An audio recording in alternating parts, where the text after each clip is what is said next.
Maria Imaculada, eu sou Fábio de Jesus por Maria e esse é o canal Subindo a Montanha.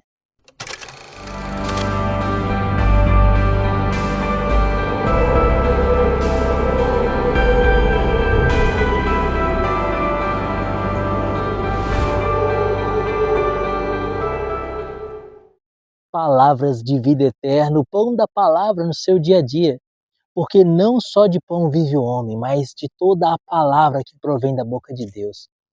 Sexta-feira, dia 3 de março de 2023, sexta-feira é dia de penitência. Ainda mais hoje que estamos na primeira semana da quaresma. Estamos encerrando a primeira semana da quaresma. Lembre-se, sexta-feira católico não come carne.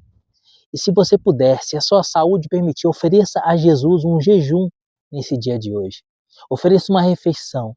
Tira uma refeição, um café da manhã, um almoço, um jantar e oferece esse jejum a Jesus. Una-se, assim, por esse jejum, à paixão de Cristo. Faça parte da paixão de Cristo, para que, fazendo parte da paixão do Senhor, também você possa tomar parte na ressurreição e na glória. Esse é o caminho. A ressurreição nós alcançamos pela cruz. É pela cruz que se chega à ressurreição. Então, ofereça a Jesus um jejum nesse dia de hoje. O evangelho que a igreja nos propõe nessa sexta-feira, dia 3 de março de 2023, está em Mateus. Mateus capítulo 5. Mateus capítulo 5, versículos. Mateus capítulo 5, versículos de 20 a 26. Digo-vos, pois, se vossa justiça não for maior que a dos escribas e dos fariseus, não entrareis no reino dos céus. Ouvistes o que foi dito aos antigos: não matarás, mas quem matar será castigado pelo juízo do tribunal. Mas eu vos digo, todo aquele que se irar contra o seu irmão será castigado pelos juízes. Aquele que disser a seu irmão imbecil será castigado pelo grande conselho. Aquele que lhe disser louco será condenado ao fogo da geena.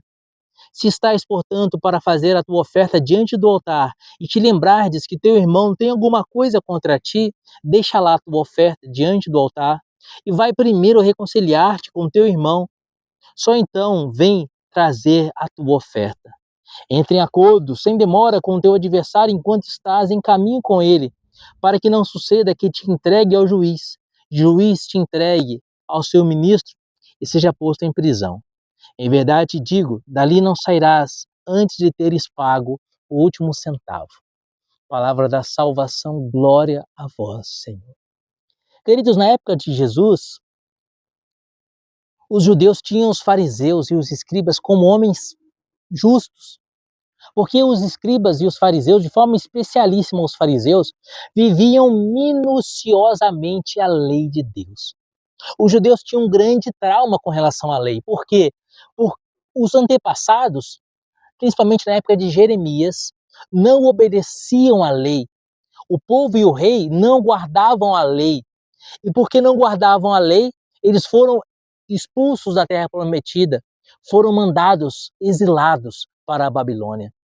Aquilo que Deus havia dado a eles como herança, a terra prometida, a terra que corre leite e mel, Deus que os havia resgatado do Egito por meio de Moisés, os conduzido 40 anos no deserto e os feito entrado por meio de Josué na terra prometida, eles não guardaram a lei, eles desobedeceram, foram adúlteros, traíram a Deus e começaram a adorar falsos ídolos, começaram a desprezar a lei. Então Deus enviou os seus profetas, como vemos no livro de Jeremias e no livro de Lamentações. Jeremias avisou o povo, chamou o povo à conversão.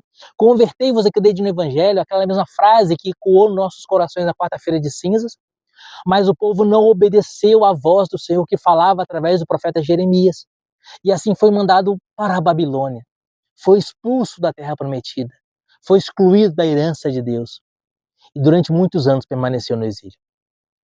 Jerusalém foi destruída, foi uma desgraça para o povo de Deus. A religião judaica foi vilipendiada. O Deus de Abraão, de Isaac e de Jacó foi ridicularizado e ofendido. O povo se converteu e graças a Deus voltou. Deus os resgatou, os trouxe de volta a terra prometida, e se restabeleceu a lei, e se restabeleceu a aliança, e se restabeleceu a fidelidade a Deus. Mas o povo que sofreu tanto porque foi infeliz e foi infiel ao Senhor, e por causa dessa infidelidade foi infeliz e sofreu, esse povo começou a viver a lei nos seus mínimos detalhes. Nos seus mínimos detalhes. Daí surgiu então os fariseus. A seita dos fariseus eram judeus que viviam a lei nos seus mínimos detalhes, minuciosamente. Só que todo excesso gera vício. E o excesso dos fariseus foi que acreditar que a justiça, que a santidade estava apenas na observância da lei. E assim eles observavam a lei nos seus mínimos detalhes, mas se esqueceram do maior mandamento, amar a Deus sobre todas as coisas e amar ao próximo como a si mesmo. Até mesmo a observância da lei só tem sentido se é vivida nesses mandamentos. E aí está o problema dos fariseus, que viviam extremamente a lei, mas se esqueciam do amor, da caridade. E é por isso que Jesus diz no versículo 20 desse evangelho de hoje: digo-vos, pois, se a vossa justiça não for maior que a dos escribas e dos fariseus, não entrareis no reino dos céus. Isso era um choque para os judeus, porque os judeus acreditavam que não existia ninguém mais justo do que os fariseus. E como então a minha justiça vai ser maior que a justiça dos fariseus? Sendo que não existe ninguém mais santo, mais justo que os fariseus que vivem a lei nos seus mínimos detalhes. Acontece que Jesus vem trazer a lei à sua perfeição. Jesus não veio abolir a lei, mas trazer a lei à perfeição. E a perfeição da lei é o amor, é a caridade. E é isso, por isso que ele diz: ouvistes o que foi dito, não matarás. Mas eu vos digo, versículo 22, todo aquele que se irar contra seu irmão será castigado pelos juízes. Jesus está mostrando que a ira já é um pecado, porque a ira vai diretamente contra o amor, diretamente contra a caridade. E Jesus continua: aquele que disser a seu irmão imbecil será castigado pelo grande conselho. Se estás pronto, portanto, a fazer a tua oferta diante do altar, e te lembrares que o teu irmão tem alguma coisa contra ti, deixa lá a tua oferta diante do altar e vai primeiro reconciliar-te com teu irmão. Jesus hoje nos chama à vivência do amor. E ele está dizendo aqui: não adianta você viver a lei se você não ama. Não adianta você viver a lei se você não tem a caridade. Estamos na quaresma, as 3 práticas quaresmais é o jejum, né? A penitência, o jejum, a oração e a esmola, a caridade. A esmola, a caridade, o amor. O amor é o vínculo da perfeição. A palavra de Deus diz que o amor cobre uma multidão de pecados. A palavra de Deus diz que o amor é o próprio Jesus. Deus é amor, vai dizer João na sua primeira carta. Por isso, sempre que você encontrar alguém ao longo do seu dia, seja quem for, uma pessoa da sua família, uma pessoa desconhecida, uma pessoa no seu trabalho, lembre-se, ali você tem uma oportunidade de ser santo, de ser justo, de ser mais santo que os fariseus, amando. Que o amor perpasse todas as tuas palavras, que tudo que você disser seja filtrado pelo filtro do amor e da caridade. Que o amor perpasse os seus olhares, que você só lance olhares que sejam de acordo com o amor e com a caridade. Que o amor perpasse todos os seus gestos, que o amor perpasse a sua vida. Que a sua vida seja um reflexo do amor, porque assim, amando na prática, e lembrando que amar na prática é fazer o bem aos outros. O que é o amor na prática? Fazer o bem aos outros. O que é não amar a prática? É deixar de fazer o bem aos outros. Que assim, amando na prática, fazendo bem aos outros, você seja a luz do mundo, sal da terra. Você seja reflexo de Jesus.